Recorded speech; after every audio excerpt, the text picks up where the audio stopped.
Hello, this is Peter, and today we are going to talk about Hyperion timestamp. But before we get into that, allow me to paint a picture of a small requirement we received in one of our UAT sessions. We were about to deploy an application we developed for the Treasury team. One of its main features is the integration of the budget data from the budgeting app through a business rule utilizing the extrawrite functionality. The Treasury team came up with a requirement to store the date and time of the initiation of the budget data pool operation. They also wanted to be able to print the date and time in their financial reports.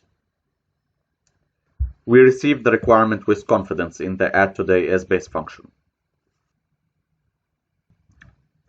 Searching the Oracle Technical Reference documentation for the addToday function, we noticed that the function returns the number of seconds elapsed since 1st of January 1970, which is also known as Unix time or epoch time.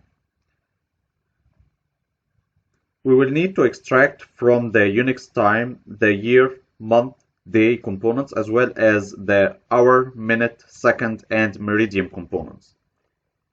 For that, let's search for the current Unix time first and analyze its components in Excel.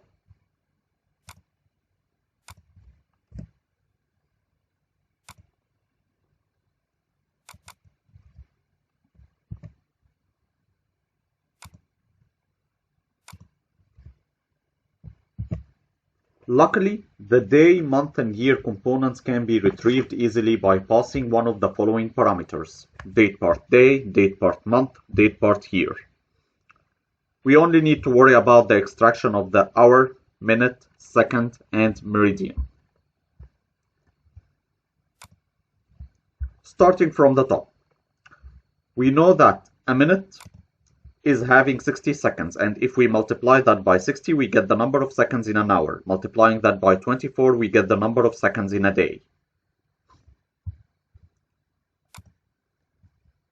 We are going to adjust the Unix time by adding 2 hours multiplied by the number of seconds in an hour to compensate for the universal time coordination at the client location.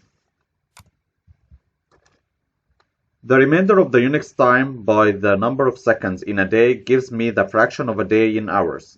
Dividing the result by the number of seconds in an hour and discarding the fraction gives me the hour part in the military time format.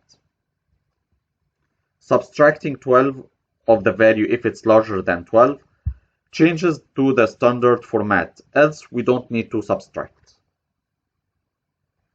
In a similar manner, we calculate the minutes part by dividing the remainder of the epoch time and the number of seconds in an hour by 60. And to calculate the seconds part, we just get the remainder of the epoch time by 60. The meridian bit is calculated easily based on the hour part calculated earlier. If it's less than 12, it's AM, else it's PM, with the exceptional case of 12 in the morning. Now, let's jump into the implementation.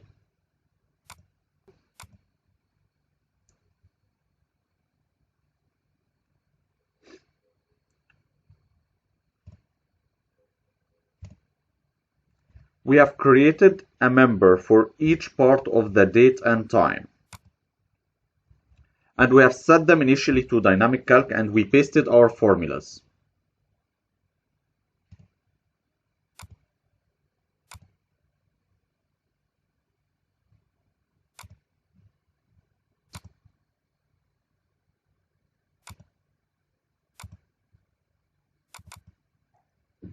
We notice that the year, month, and day parts are calculated correctly. However, the time-related parts are not calculated correctly, and they are not changing on form refresh.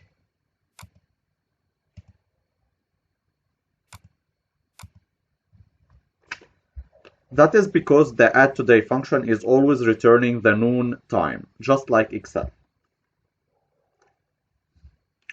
Although a custom-defined function is usually discouraged as it is an extra component to maintain and it's an extra moving part that could break, we had to utilize it to return the proper Unix time.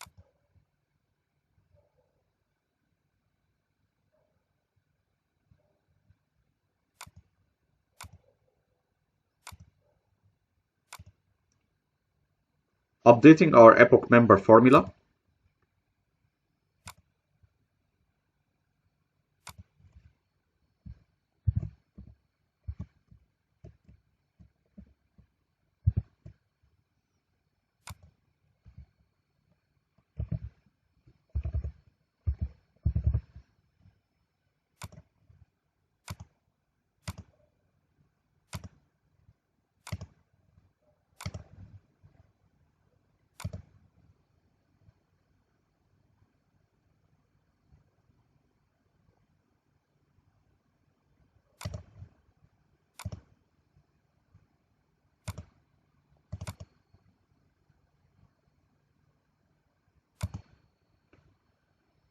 Now the time components are properly calculated and the form is getting updated on refresh.